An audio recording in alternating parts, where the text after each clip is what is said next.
how do we respond like Jesus in politics today? Just listen to the sermon. Church. Yeah. Do I need to face the camera on the plug?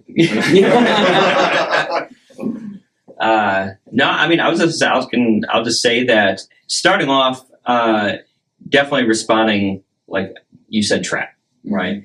And I'm already forgetting what T.R.A.P means. That's all right. I got trust Trust in God's God. plan. Yes, and then respond in love. Mm-hmm.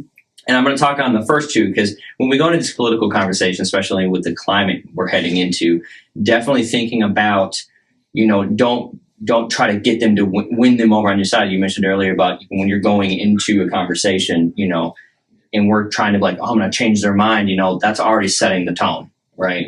But going in with open arms and realizing, they do have opinions, and it is their right too. So how do we navigate that landscape when it comes to a political talk and someone is on one side as opposed to your side? Mm-hmm. Well, and it is funny because we talked a little bit about at the end, I asked the question, what do people hear most from you? Is it about the gospel or is it about your political views or whatever? And it is funny, almost the parallels between how you could effectively share both, being able to respect somebody enough to, again, not see people as a problem or see your opposition as, somebody that you're trying to really just win against. But instead, I always say, if you win the argument and lose the relationship, then you lost the argument. Right. Yeah. So definitely, if you're trying to win, you're going to lose, right? Especially if they're. But the balance, right, is it's okay to care about things being morally right and good and human flourishing and all those kind of things. All of that is good. So the hardest part of this is what is the line? Where do I lose treating people right, but also still stand up for right, Yeah. So what I'm hearing from you, Preston, is that treat every conversation like you're talking to your wife. Yeah. That's pretty good. That's a good idea. Pretty good. I like it. Yeah, man. Dan with the truth bomb. Dan with the truth bomb. So I had a point in there that I wanted to get to, and it just didn't end up fitting the message, and I actually was memorizing it so that I would bring it up in this conversation. But a good Christian should always aim to be a good citizen until being a good citizen would make you a bad Christian. Does that make sense? You should have said that. Man. There's that I can't go back now. there's that verse in Acts. Hopefully watch this. There's that verse in Acts where it says we should obey God rather than men. Yes. And there is a level that we obey government until a point, I think of Rosa Parks. Well, the law is she's got to sit in the back of the bus. Well, that was a bad law. Yeah. And so her standing up for that made that different. And so there are times when we have to stand against the law. But most of the time we have to respect the authority. Is it Acts 5? Yeah. It's somewhere 5, 6, 7. It's somewhere in there. But then there's Romans 13 too. So those are a couple of passages if you want to go and kind of dive a little deeper or whatever. Go and check both of those out. I intentionally did not go there in the message only because I was trying to center on how do we do exactly what Jesus did? How do we do how Jesus did? And it's all of those supporting, passages are very good at supporting that. But there's enough, in what Jesus said about God and government and everything else that it's I wanted to hang out there and then maybe give people those as a resource to go study these, Absolutely. I mean, what you talked about today, how did Jesus respond when the authorities were pressing to him about, paying taxes, and what did Jesus say? He said, we'll pay what is due to Augustus, right? To Caesar. So in that capacity, we can still, we still submit ourselves to Jesus, but we can also navigate conversations in a way where it's still conducive to whatever we're trying to talk about, but also keeping the love of Christ in that center. Yeah. I think love is key there because if you are trying to find something. If somebody, in today's political climate, it just seems like it's driving everybody further apart.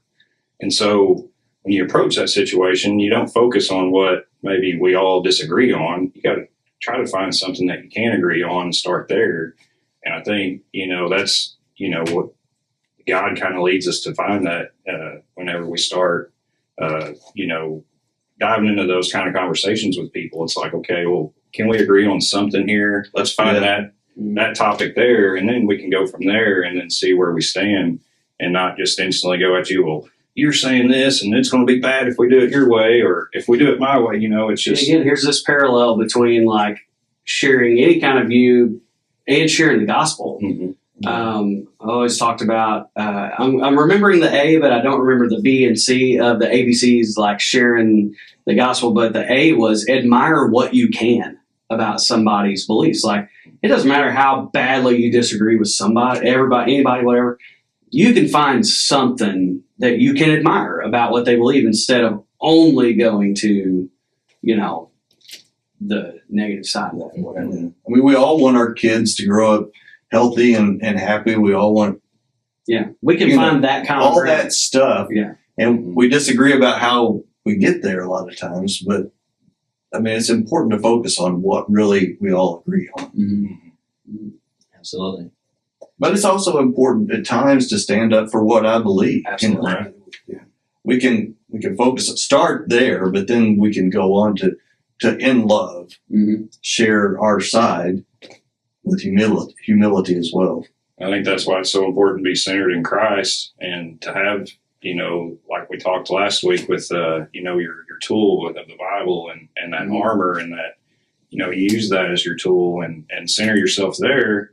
And then when you go out in the world and get drawn into these conversations, and, you have that foundation there to where if something doesn't feel right or sound right, you're not being manipulated or persuaded. You just kind of know, like, hey, okay, this is leading the wrong direction. I have to stand up for this and say, maybe we need a different route here instead of just going along with it, know. Which is good to get into. Even the challenge for the week in the app or whatever is like subtracting some of these things that shift our focus away from the word, shift our focus away from worship. Because whatever it is that we're putting in our heart is what's going to come out of our heart. They're the things that are forming us at the spiritual level. And that's why it's so important, these habits that we've been talking about every single week. And why this week I wanted it to be about, like, well, what are you removing? Because there are some things that you add them and they move you closer to God. And there are some things that when you remove them, they stop pulling you away from God. Mm-hmm. That's good. Yeah, you just cause anxiety sometimes. Some of those things that you keep in your life, they cause anxiety, like watching doom scrolling, as you said. And sometimes people respond out of anxiety, and that's a tough thing to.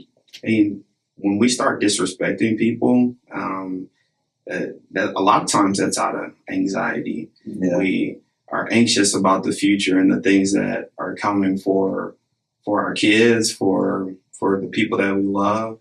But if we could kind of ease that other person's anxiety, and what eases anxiety is what you said, the way, like when you have your eyes focused, like Peter, whenever he's walking on water and he's looking at Jesus coming towards him. He's focused on the way, but then he takes his eyes off and he's looking at everything around him. That could be politics, Yeah. It just starts sinking because you got that anxiety about things going on around you. I think that's a good point you make about, anxiety causing those things to come out sideways. Yeah. I talk to my kids about that a lot. Like, your emotions are okay. They can be in the car. They just can't be in the driver's seat. Yeah. You got to put them in another seat. You can't let those things come out sideways. We got to learn how to deal with those. And definitely politics and anxiety over the future and all those kind of things are very real things that we have to take out of the driver's seat, put them in another seat. Sometimes you need to put it in a car seat. Safe back here somewhere else. And that's all, again, all of those things are okay, that they're a part of the conversation. They're a part of your life. I mean, they do have massive impact, real life situations, all the time. But again, what's in the driver's seat? What are what is your main thing that is forming your heart that you really care about, that you love deeper than anything else? And that should be God, Jesus, the gospel.